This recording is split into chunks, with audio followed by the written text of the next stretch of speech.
এই সরকারকে আমরা সাহায্য করতে হবে। এই সরকারের মাধ্যমে আগামী দিনে একটি সুষ্ঠু নির্বাচন আদায় করতে হবে।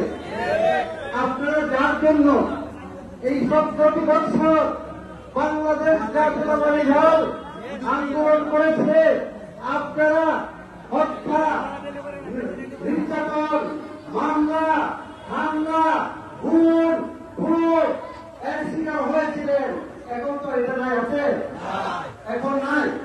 এখন আপনারা ঐক্যবদ্ধভাবে সুষ্ঠুভাবে কাজ করতে হবে দলের জন্য। এই দলের সরকার গঠন করতে হবে। এই দলকে ইলেকশনের মাধ্যমে আগামী দিনে ভোটের মাধ্যমে ক্ষমতা আনতে হবে। তারপরে আমরা স্বাধীন পূর্ণাঙ্গ স্বাধীন।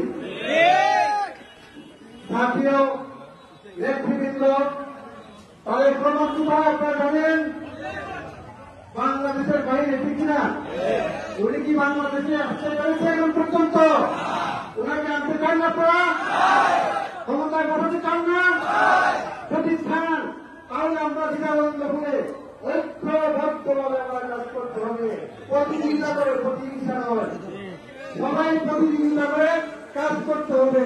আপনারা এই যে পদ নিয়ে বাড়াবাড়ি, এই চেয়ার নিয়ে বাড়াবাড়ি, এটা থেকে বিরত থাকতে হবে। আগে দলকে বাঁচান, দলকে ক্ষমতা আনুন, তারপরে আপনারা পদ পাবে। পদ আপনাদেরকে ডেকে আপনাদের জায়গায় বসিয়ে দিবে। আপনি আগে আপনার যে দলটাকে সামনে রাখুন, দলটাকে বাঁচান। উপস্থিত নেতৃবৃন্দ, আমাদের এই জেলায় একজন মানুষই আমরা হারিয়ে ফেলেছি। সবাই চিনে ওনাকে, জায়গায় যুদ্ধ গেছিলেন। এই মাটি বাংলার প্রাণ পুরুষ ছিলেন, বীর মুক্তিযোদ্ধা ছিলেন। ওনার অনেক স্বপ্ন ছিল, কিন্তু আল্লাহ পাক ওনার স্বপ্ন উনি স্বপ্ন পূরণ করতে পারেননি। আপনার কার ওনার স্বপ্ন পূরণ করছে? যদি চান তবে হাত উঠান।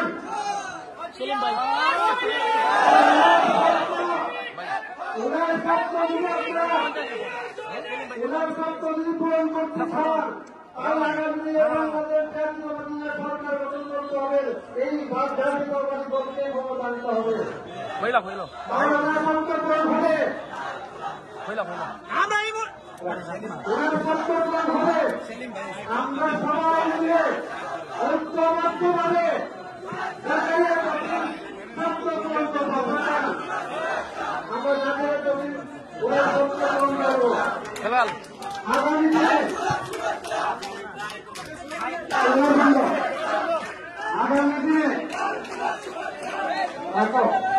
আগামী দিনে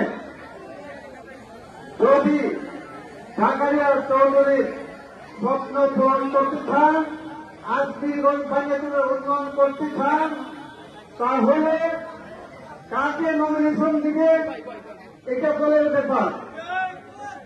যাকে নমিনেশন দেয়, দল যাকে দেয়, তার পক্ষে আপনারা কাজ করতে রাজি আছেন? আমিও আপনাদের সাথে রাজি আছি। দল যাকে নমিনেশন দিবে তার পক্ষে আমরা কাজ করব। তাহলে আগামী দিনে জাতীয়তাবাদী দল রাষ্ট্রীয় ক্ষমতায় আসলে আজমিরগঞ্জ বানিয়াচুরের উন্নয়ন হবে।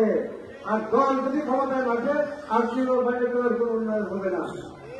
উপস্থিত নেতৃবৃন্দ, আজকের সমাবেশ এই প্রমাণ করে জাতীয়তাবাদী দল দক্ষিণাঞ্চল বানিয়াচুরের ঐক্যবদ্ধ। এই জাতীয়তাবাদী দলের মধ্যে কোন খবর নাই। দল একটা, নেতা একজন। আমাদের নেতা তারেক রহমান এবং বেগম খালেদা জিয়া, এর বাইরে কিছু নয়। উপস্থিত নেতৃবৃন্দ, স্লোগান হবে বাংলাদেশ জাতীয়তাবাদী দলের তারেক রহমান, চেয়ারপারসন এবং তারেক রহমানের। আপনার স্লোগান দেন তো, তারেক তারেক তারেক বেগম খালেদা জিয়া, খালেদা জিয়া, খালেদা জিয়া। আপনার মনে রাখবেন, এই স্লোগানটি বাইরে কোনো কিছু নাই, কোনো ভাই নাই। এক কথা বলে তারেক রহমান। আগামী দিনে শারদীয় দুর্গা পূজা সামনে রয়েছে থেকে আপনাদের এলাকায় হিন্দু আছে না, মান্ডব আছে না? আমাদের বাংলাদেশে এই 5 তারিখের পরে ষড়যন্ত্র ফাঁসি হয়েছে, কিন্তু ষড়যন্ত্র কিন্তু অব্যাহত আছে। ষড়যন্ত্র ভালো হবে না। এই ষড়যন্ত্র মোটামুটি আপনারাই করতে পারবেন। আপনারা তারা কেউ করতে পারবে না। এই ষড়যন্ত্র মোকাবিলা করতে হবে। আগামী 9 তারিখ থেকে শারদীয় দুর্গা পূজা আছে। এই মণ্ডপগুলো আপনারা সবাই পাড়া দিবেন তো? সবাই পাড়া দিবেন। এই ইন্ডিয়া ভারত যদি কোনো অঘটন কোন জায়গায় ঘটে সমস্ত রায় দায়িত্ব কিভাবে বাংলাদেশ ছেড়ে দিবে। এই জাতীয়তাবাদী দল এটা করেছে, একটা ঘটনাই আমাদের উপরে দিকে। তাই কোন ঘটনাতে না ঘটে আপনার সরকার কোন রাখে আপনার প্রত্যেকে এই গোলা মন্দিরগুলো পাওয়া দিলেন, প্রত্যেকে পাড়া দিতে হবে। এটা কিন্তু তারাই প্রমাণের নির্দেশ, আমার নির্দেশ পালন করতে হবে। তাকে বন্ধুরা আজকে আমরা দোয়া করব এই বৈষম্য বিরোধী আন্দোলনে যারা শহীদ হয়েছে এবং আজকে 17 বছরের আন্দোলন করতে গিয়ে আমাদের